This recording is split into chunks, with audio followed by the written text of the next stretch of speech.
What's up, everybody, and welcome to the Game On Improve Your Health podcast. Today's episode journey is being guided by none other than your host, Austin J, or hallucinodream, if you know him from the gaming community. And today's topic is a question and answer and follow-up on last week's episode, which was on exercises that could be done at home.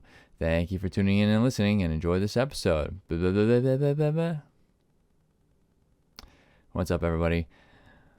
Austin J here. It is actually Monday, June 13th. I apologize for the tardiness. Last week was pretty hectic. As a matter of fact, I've been fairly busy the past couple of weeks, very busy.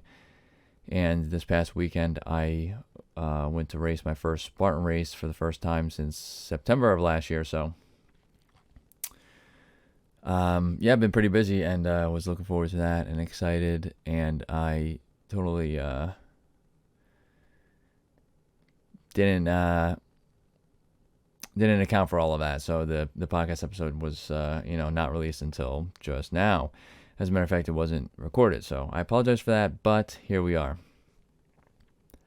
Last week I did an episode on exercises that can be done at home and their benefits, and it looks like we didn't get any questions that came in, but I have a couple things that I want to add to that. I'm not going to make this episode very long, because I'm going to be posting another one very soon this week anyways, try to get back on track. So, exercises that can be done at home. I went over a couple of different exercises. One thing that I want to reiterate is the importance of walking. That is an exercise.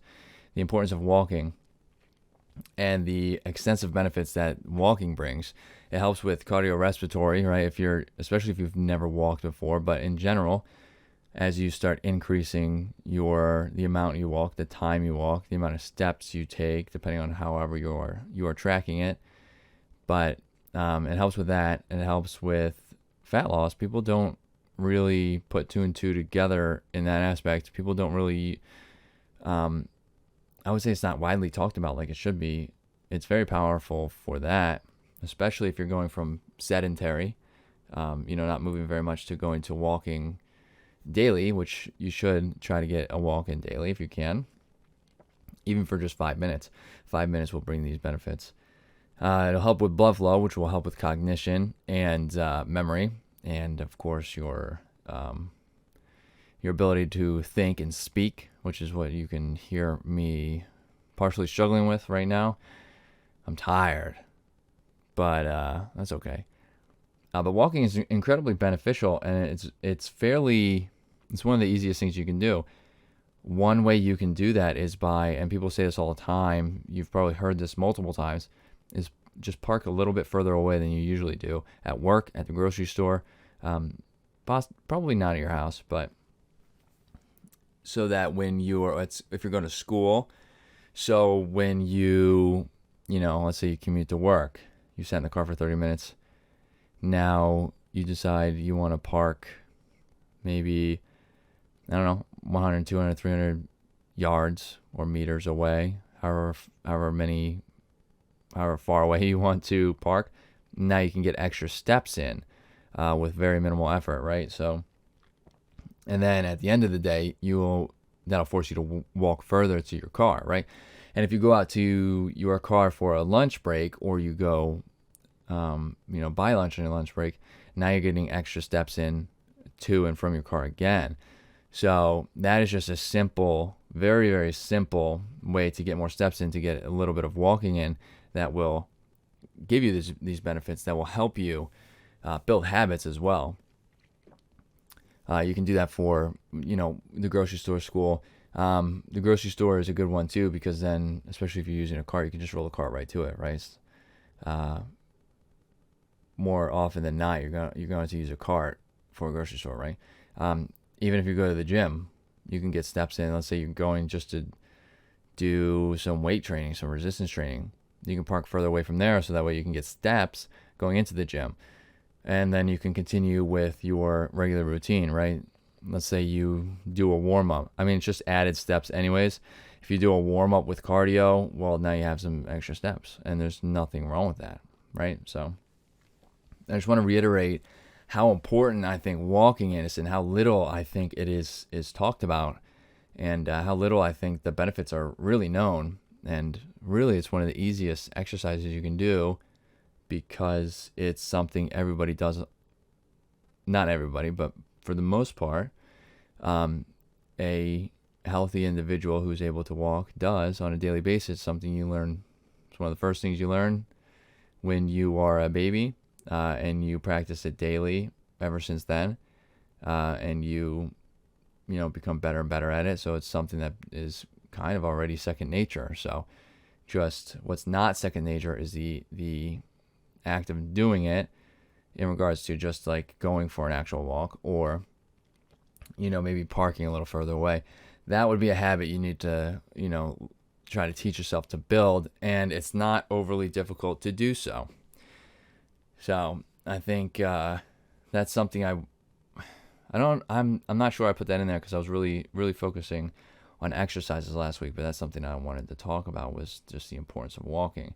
And from there, let's say you build a habit walking, and you want now you're up to like 15-20 minutes.